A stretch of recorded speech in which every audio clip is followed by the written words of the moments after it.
Did you know that according to recent surveys, over 65% of large companies are already using AI-powered tools to evaluate employee performance? That's not science fiction. That's happening right now in real time in real business.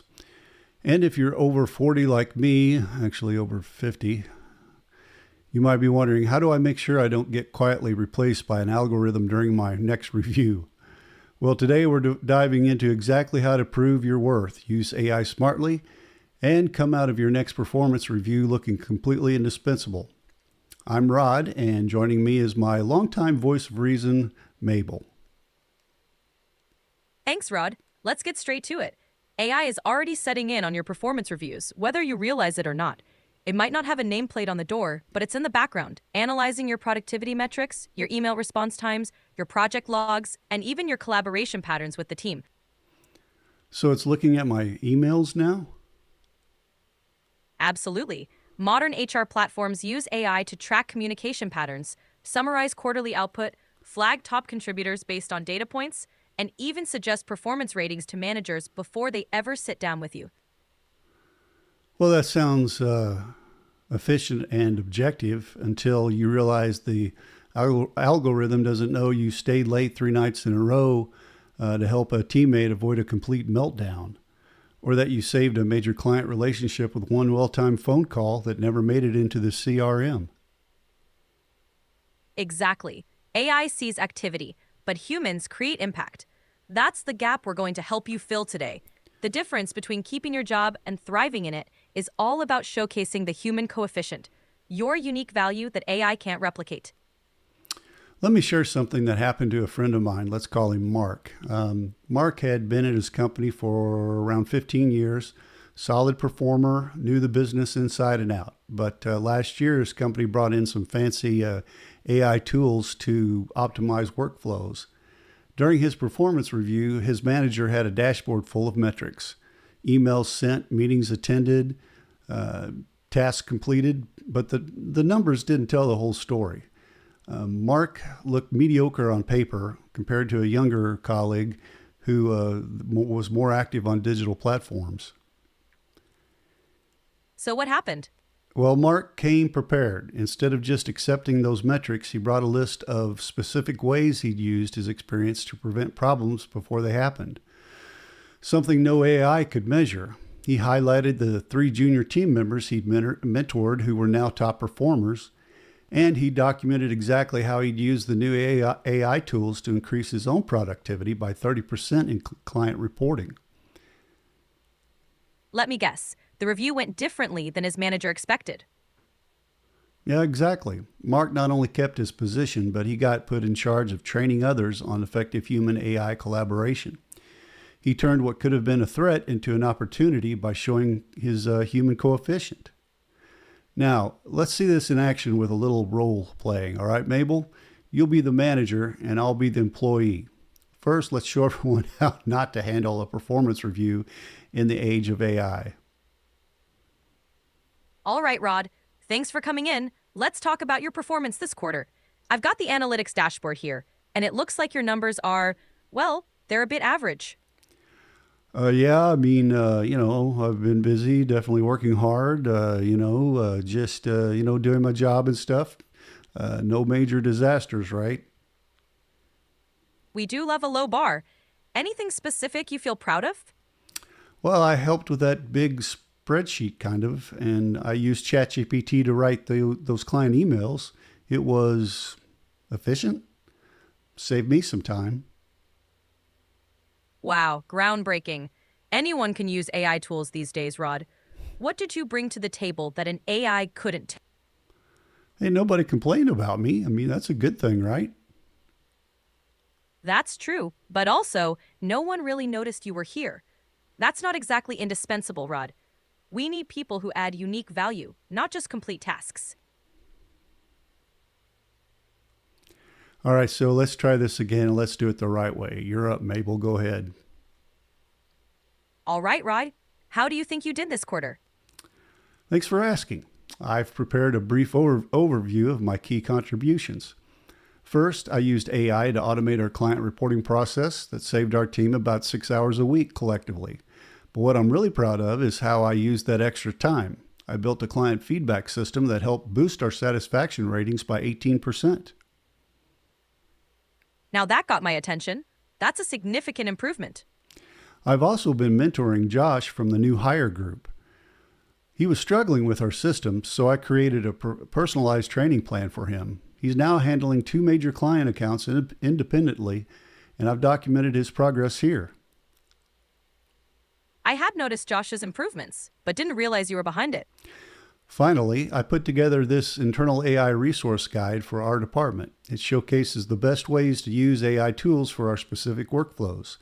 7 team members have told me it's saving them 3 to 5 hours weekly, and Karen from accounting has asked if she can adapt it for her department too.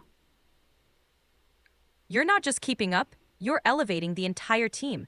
That's what makes someone truly indispensable in today's environment.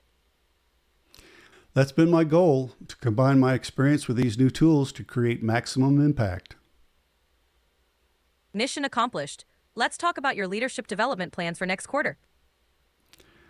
All right, now that you've seen the difference, let's break down what makes for a successful performance review in the age of AI. I call this the 3C formula: contribution, connection, and creativity. Let's start with contribution. This is where you quantify your human impact. Right, don't just say, I helped improve customer service. Instead say, I identified 3 process gaps that our ticketing system was missing, implemented solutions, and reduced resolution time by 22%. Be specific about problems you solved that AI wouldn't have seen or even noticed. The second C is connection, the relationships you build and maintain that create value.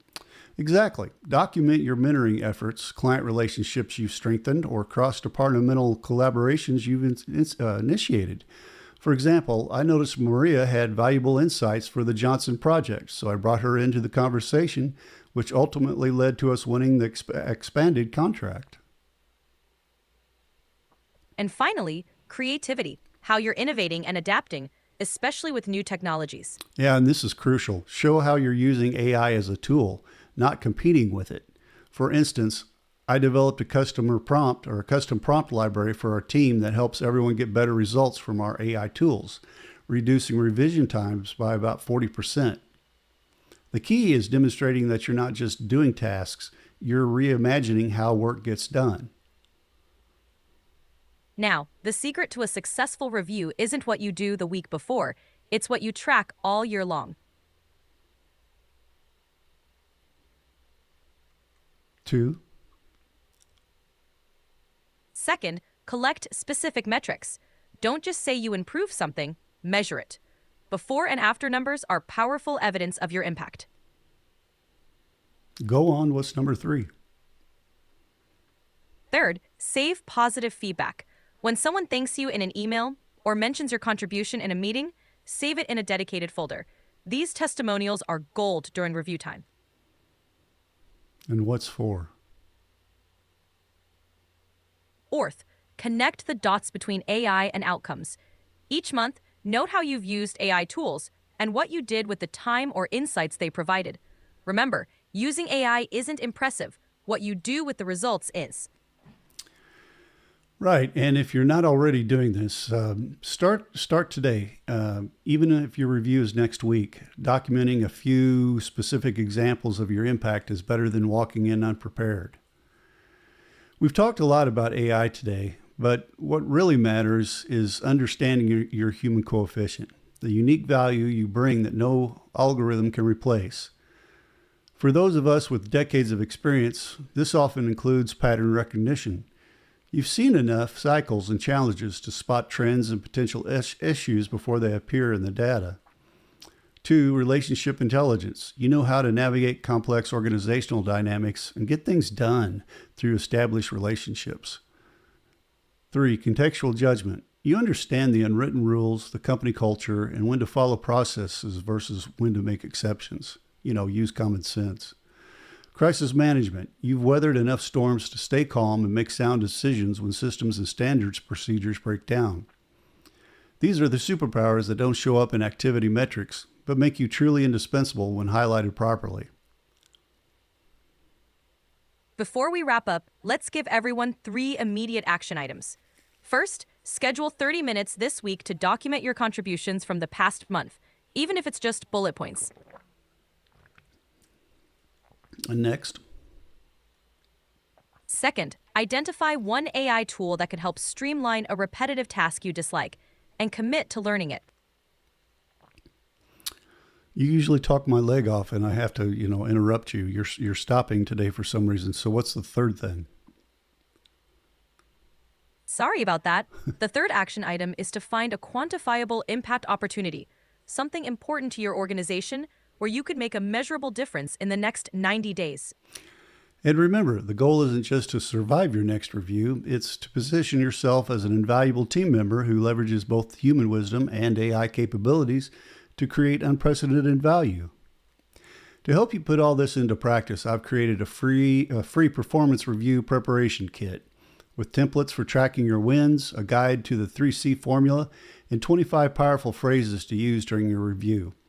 Just head to the homepage here of the Human Coefficient channel here on YouTube, and I'll have the link below that you can click on and download it there. And that's it for today. Big thanks to Mabel for being the voice of clarity once again. If this episode helped you, please hit the like button and share it with a friend who might be worried about their own job security.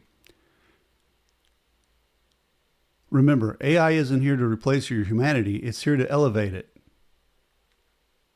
The future belongs to those who understand how to blend human wisdom with technological capabilities. As always, we're all figuring this out together and nobody gets left behind. Just stay here with us on this channel, tell your friends about us, like and subscribe, and until next time, for Mabel, I'm Rod, reminding you to stay smart, stay human, and stay indispensable. We'll see you next time.